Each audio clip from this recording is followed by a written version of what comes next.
When it was almost time for the Jewish Passover, Jesus went up to Jerusalem. In the temple courts, he found people selling cattle, sheep, and doves, and others sitting at tables exchanging money. So he made a whip of cords, and he drove all from the temple courts, both sheep and cattle. He scattered the coins of the money changers and overturned their tables. To those who sold doves, he said, "Get these out of here. Stop turning my Father's house into a market." His disciples remembered that it is written, "Zeal for your house will consume me." The Jews then responded to him, "What signs can you show us to prove your authority to do all this?" Jesus answered them, "Destroy this temple and I will raise it again in 3 days." They replied, "It has taken 46 years to build this temple, and you are going to raise it in 3 days?" But the temple he had spoken of was his body.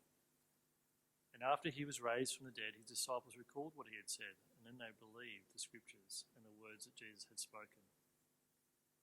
Now while he was in Jerusalem at the Passover festival, many people saw the signs he was performing and believed in his name. But Jesus would not entrust himself to them, for he knew all people. He did not need any testimony about mankind, for he knew what was in each person. Well, back in the late 90s, early 2000s, you may remember there was a bit of a trend if you were hanging around churches, a little fashion trend at the time. Lots of people were wearing these bracelets, and on them were the letters WWJD. Of course, they stood for, what would Jesus do? Now, I thought broadly that's a pretty good idea. A constant reminder to ask yourself, how can I be Christ-like in my behaviour? You know, what would Jesus have me do in this situation? How would he behave? How would he act? Sadly, Koorong, the Christian bookshop, reported back in the day that apparently that was their most stolen item. So I suspect that's not what Jesus would do, but maybe those people needed the reminder in particular. But what would Jesus do? What would Jesus do? It's a question that we need to ask ourselves often. And it's a question that maybe is an interesting one for us to ask as we come to today's passage. Because here what we have is Jesus going into a marketplace and he trashes it. He's turning over the money changers. He's driving people out with whips. So what would Jesus do? Well, apparently that's an option. So we want to think today about why he did that. What does it help us to understand about who he is, why he came, what he's on about? Because remember, we're talking about the Jesus here, the book of signs, the first half of John's Gospel, where Jesus is doing things which show something of his glory. So what does this particular sign that he's talking about here, where he clears the temple courts of the money changers and the marketplace, what does that show us? Well, set the scene. We're in Jerusalem and we're here for the Passover feast. Now this was a time where basically the whole nation descends upon the capital, Jerusalem, and the temple in order to offer sacrifices to remember the Passover. And so the population of Jerusalem would triple at least, if not more, over the course of this festival as people flooded in to be part of the celebrations. And those celebrations, as we say, they're centred on the temple.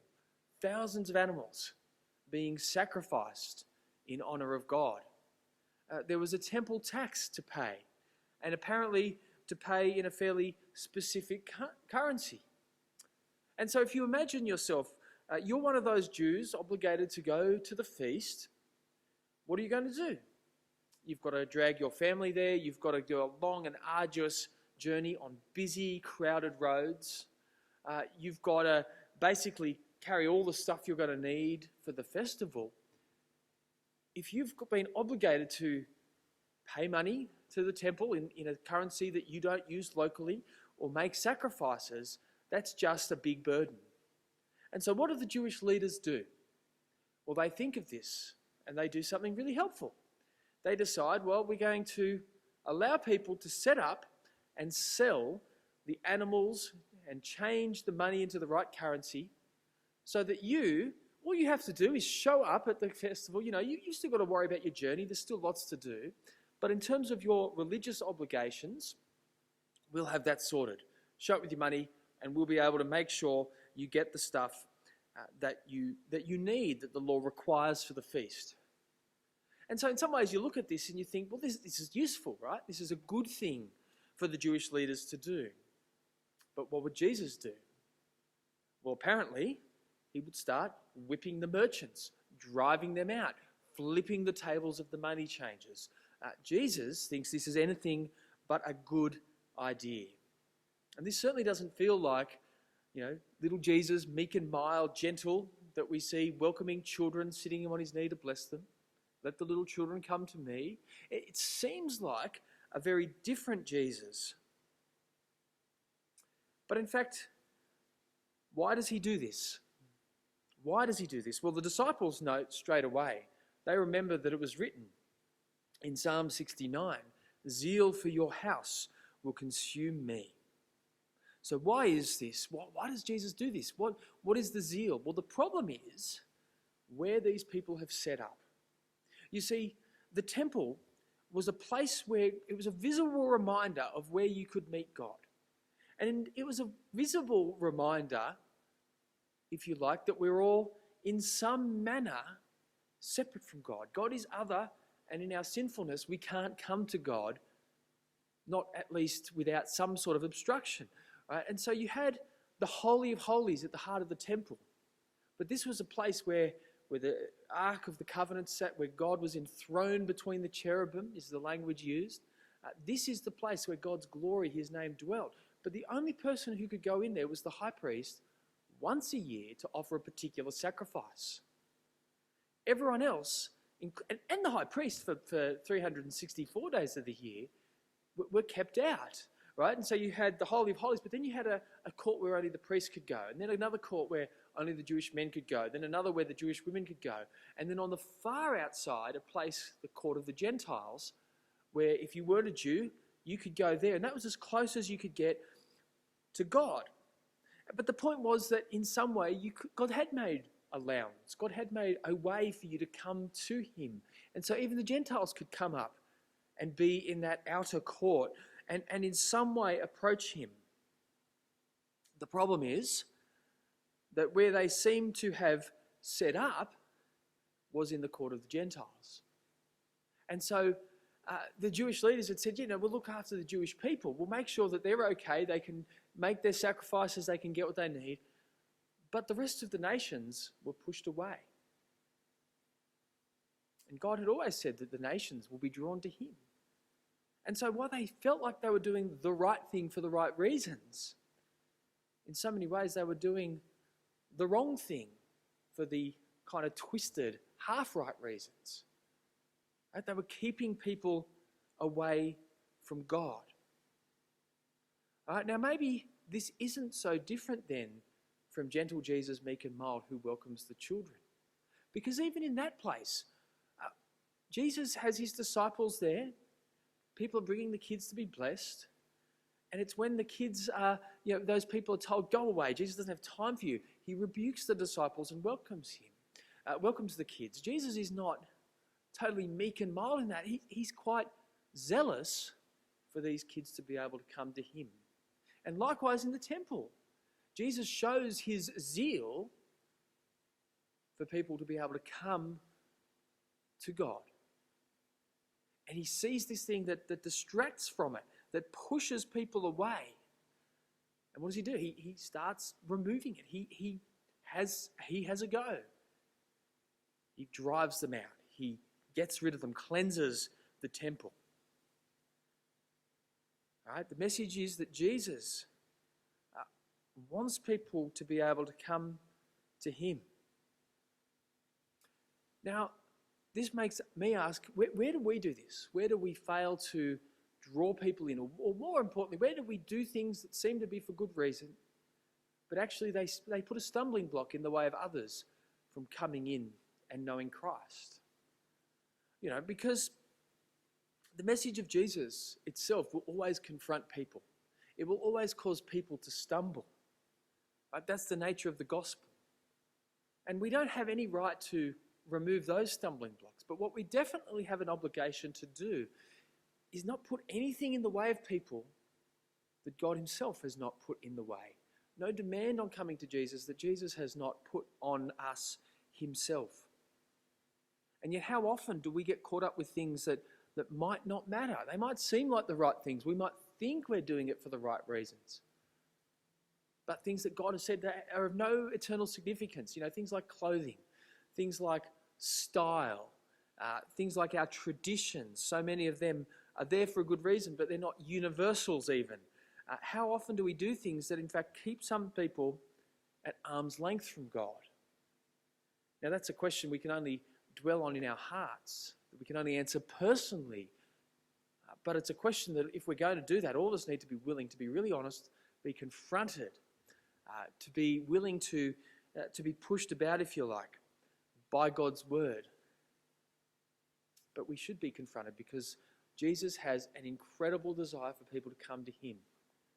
And woe to us if we ever get in the way of that with things that he hasn't put in the way. Now that seems to have been what the Jews have done. They've set up this marketplace, have crowded out the Gentiles from being, part of God's people in a sense, being able to come rightly and appropriately to him. And so Jesus, he trashes this place. They're upset. And so they confront him. Who on earth do you think you are? And in fact, down there in verse 18, they say, well, what sign are you going to give to show that you have the authority to do this? What sign? What proof are you going to give? And Jesus says, in verse 19, destroy this temple and I will rebuild it in 3 days. And they look at him and they just say, you're nuts. What are you talking about? It's taken 46 years to build this temple that we're standing in now. And in fact, history would suggest that it hadn't even quite been finished at that point. So this was a huge building project. It's taken 46 years. You think you, a simple man, is going to tear it down and rebuild it in 3 days? But you can hardly blame them for missing the true significance of what it is that Jesus is saying. Because actually he's saying something far more incredible. And John makes the point. Well, actually, Jesus was talking about the temple that is his body. He was saying, kill me, and in 3 days I will rise again. We've got some clever engineers who could probably find a way to build a crazy big building in an unbelievably short space of time. But, for all our cleverness and our medical advances, we still can't raise the dead. We're not there. We never will be. But Jesus is saying he will do exactly that. And not even the disciples, they had seen his glory, they believed. But in verse 22, John is clear, until Jesus actually did this was such a huge claim that they didn't know he could. They didn't make the connection that this is what he was talking about. But Jesus gave his life and he rose up again. And what he does by saying this is the sign you'll get, is he shows us something very, very important about his zeal for God's house and for the nature of God's dwelling among us and our approaching God. Right? Because ultimately, both of these temples would be destroyed, both the physical temple that they were standing in and Jesus' body. And it was in 70 AD that the Romans finally had enough of these rebellious Jews constantly causing trouble, and the full might of their army comes down upon them, and they destroy Jerusalem and do all kinds of damage, including utterly destroying this temple. It's razed to the ground. And nearly 2,000 years later, that temple has not been rebuilt. In fact, if you were to go there today, there's a few remnants like the Western Wall, the Wailing Wall, but for the most part, really the only thing in that temple complex is now an Islamic mosque. And so that temple was destroyed. And sadly, people go there to try to seek God. Muslims go there to try and seek God in this mosque, Allah, and offer their prayers to him. And Jewish people still go to this site and they stand at that Wailing Wall. And you can go look this up. And they stand there. It's the closest place that the governments will let them get to where the Holy of Holies would sit. And they will stand at this wall wailing, pleading with God to re-establish their preeminence, to see the temple rebuilt, to dwell with them and bless the people of Israel once more. But sadly, what both groups are missing is that God doesn't want us to come to him by just going to some holy site. He wants us to come to him by going to Jesus. Because Jesus, his temple was destroyed. They crucified him. On that Friday, he was hung up, beaten, bloody mess, crucified for our sake, laid in a grave, sealed in the tomb, only for on the Sunday, him to rise to new life, to appear to his followers, for them to touch the marks where the nails had left, to eat with them, to speak with them. Jesus had risen. And we approach God not through the holy site, not by going to Jerusalem, but by coming to Christ. He is our temple. He is the one where God has dwelt among us. Whereas the beginning of John's Gospel put it, we have seen the glory, his glory, the glory of the one and only from the Son. The one who reveals God, the one who makes his dwelling among us, and the one who we come to in order to know God. In fact, to be called children of God. Now we can put these things together, this sign of cleansing the temple and what Jesus says about him being the temple. And if we draw them together, we can start to apply this to ourselves. And helpfully, because this is such a big category, the New Testament dwells on it. And so the application work is there in the pages of the New Testament. And in particular, if you turn to 1 Peter 2, 1 to 10, you can see some things. There we see that Jesus is the temple.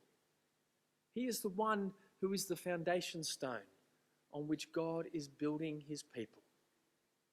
And we are described as living stones who are coming to him and being built up into a spiritual house. And so we now become the temple of God. We become those who God dwells in by his Spirit. Now, what this means for us, according to Peter, is a couple of things. First of all, that we're holy. Be holy as the Lord your God is holy, he says. In other words, be different, be set apart.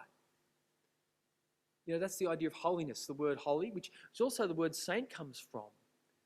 It's not mystical, weird stuff. It's being set apart for Christ, for a purpose. In our case, it's set apart for Christ. We're set apart to serve him, to live for him.